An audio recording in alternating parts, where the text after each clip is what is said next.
Ayan na nga mga kagigil. Meron akong binabad na laman dito, no?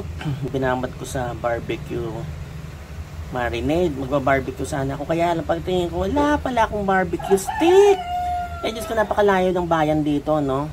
Mga 2.5 kilometers yata. Wala, kaya ang gagawin ko na lang, ibabarbecue yung kawali ko na lang. No, yon, ganun na lang gagawin ko mga kagigil. Masarap din yon, barbecue yung kawali. Okay, start na tayo. Mainit na po yung kawali natin, no? Fry na po natin.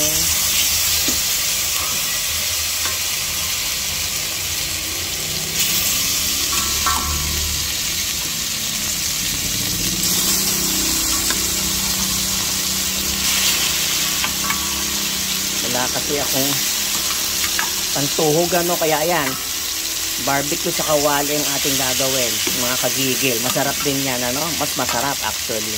Ayan. Tutuin muna natin. Ayan, ang bango niya, no? So-fry lang po natin yung saglit. Malambot naman na yung karne. Tapos lalagyan na lang natin ng ketchup. Ayan, tapos lalagyan natin ng ketchup, no?